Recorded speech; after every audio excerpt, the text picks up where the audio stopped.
أن أكون مهندس معدات طبية لكي أصلح المعدات الذي هي عطلانة والذي هي السبب لوفاة المرضى الكثيرين في اليمن.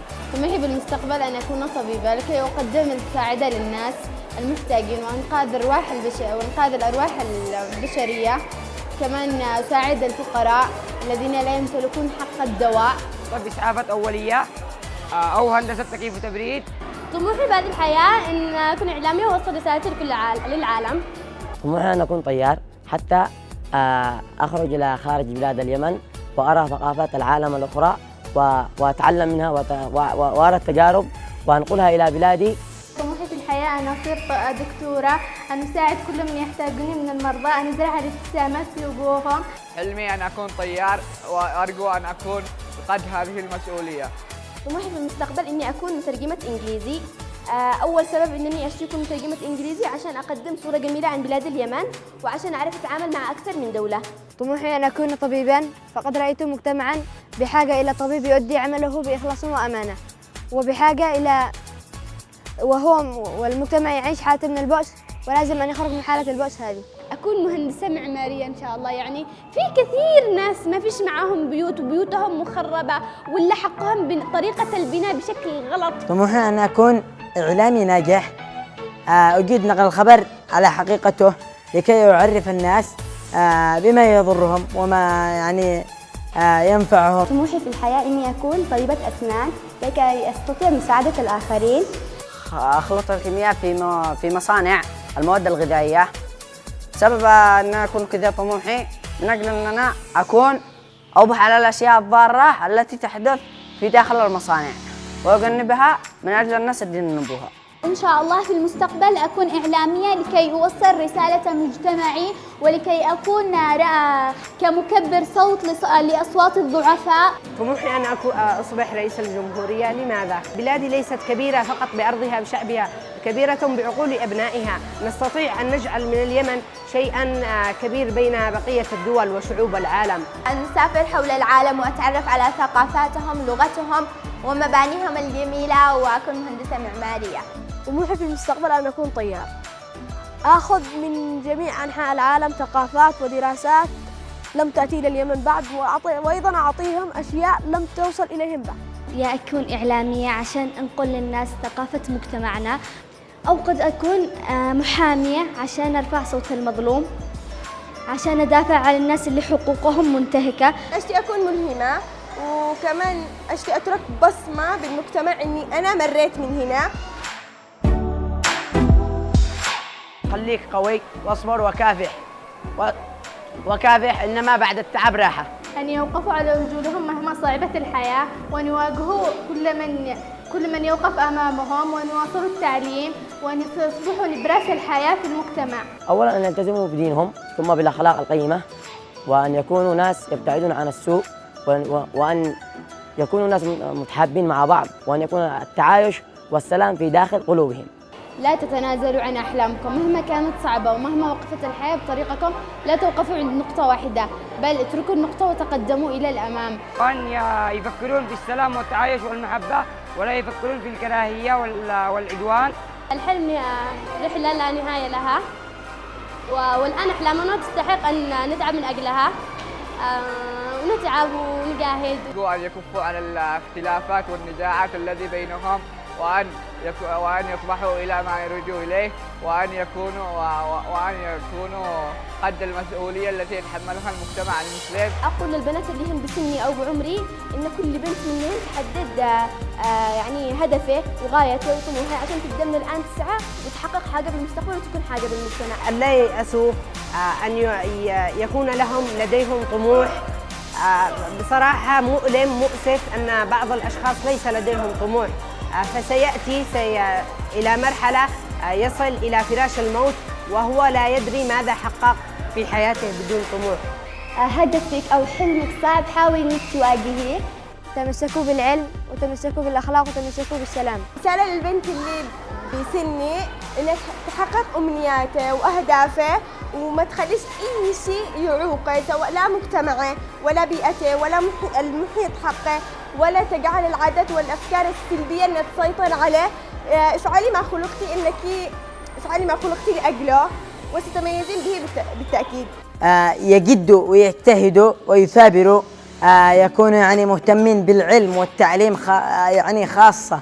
لازم تواجهي هدفك وحلمك وتحققيه علشان الناس اللي تحبيهم. انشروا السلام، فأنتم صناع المستقبل، أنتم صناع المستقبل، فاصنعوا السلام لمستقبلكم. ادرسي، اتعلمي، اقرأي، ابحثي، استغلي اللي بداخلك بقوة وعزيمة، وكذلك اتبعي عقلك ثم عقلك ثم عقلك ثم قلبك. فلا تسمعي للذين يقولون لك أنت فتاة مكانك بالبيت. لا، اسألي وتعرفي أكثر وادرسي وحققي أحلامك وكوني ذات ثقة آمني بقدراتك وحققي أحلامك.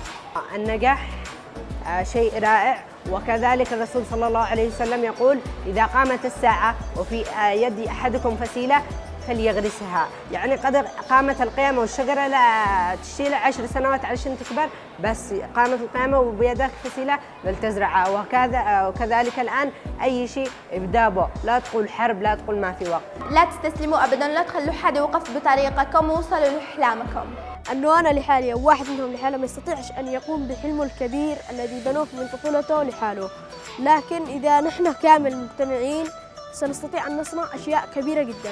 أنت بهذا السن يعني مستحيل يتكرر لك. عبي عقلك بشكل فظيع، اتثقفي، اقرأي، خلي أحلامك كبيرة وواسعة، ولا تصدقي اللي ينتهكوا الأحلام، ولا تصدقي اللي يحطموهم. يمكن هم ما وصلوش في خلل بأحلامهم أو خلل بترتيبهم للوصول إلى أحلامهم، لكن أنت بتوصلي لحلمك بس إذا جلستي عليه وخططتي ورتبتي بتوصلي. يعني حاجة اسمها استسلام، هذه لا، خط أحمر. قاوموا، ثابروا ضد كل شيء، ضد المعوقات اللي تجي عليكم. يعني أنتم حاولوا تتخطوني، قولوا أنا أعرف، أنا أقاوم، أنا لن أستسلم. رسالة المجتمع: من اللازم أن كل واحد يراعي السلام بداخله كي يسود السلام والتعايش في المجتمع. تمسكوا بالعلم والمعرفة والأخلاق كي يكون شعارنا بناء مجتمعا مليء بالمعرفة والأخلاق والسلام. رسالتي للمجتمع: إعادة بناء المدارس المهدمة حتى نواصل تعليمنا ونعلم الأجيال القادمة ويستفيدوا مننا. رسالتي للمجتمع أن يهتموا بالشباب الذين في سننا، لأنهم هم أساس المجتمع الآتي وهم صناع المستقبل. نريد أن نعيش بسلام دون حروب دون نزاعات، نريد أن نعيش بأمان، لأن الواقع الذي نعيش به لا يناسب أحلامنا أبداً. رسالتي لمجتمعي هي: انهضوا بأفكاركم، وسعوا أفقكم، صفوا نياتكم حتى يغير الله من حالنا هذا، كما قال الله تعالى في كتابه العزيز: إن الله لا يغير ما بقوم حتى يغيروا ما بأنفسهم. رغم الحروب، رغم المعاناة، رغم المأساة، لكن خليكم قويين وصبورين. أتمنى إنه يعني ما يصغرش من قيمة المرأة، لأن المرأة في منها بتكون بالمجتمع المحامية والطبيبة والأستاذة والمعلمة، بتكون أكثر من شيء. فأتمنى إنهم يساوونا نحن والرجال، لأن وراء كل رجل عظيم امرأة.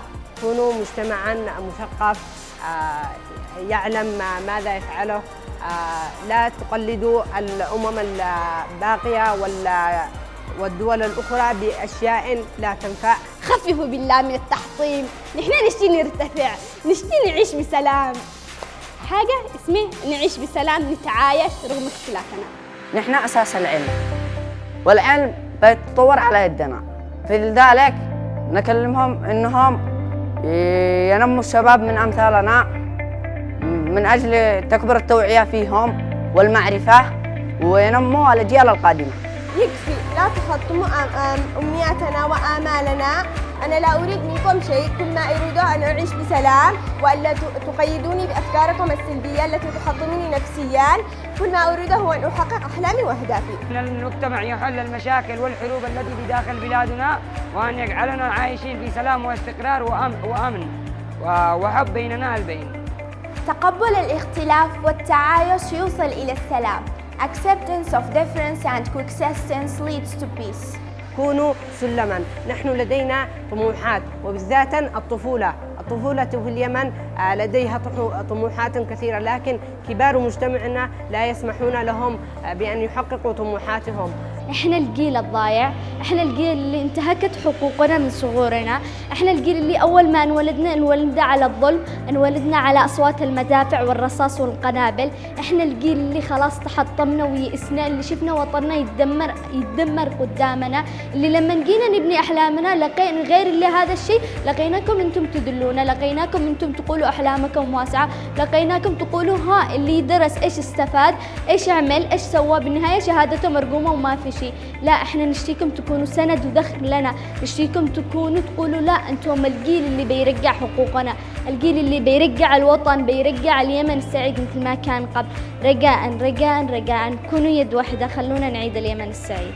سنخرج من الحرب إلى الحب ومن الدمار إلى السلام، فقط ادعوه وسيستجيب وسيأتي اليوم الذي نقول فيه استجاب.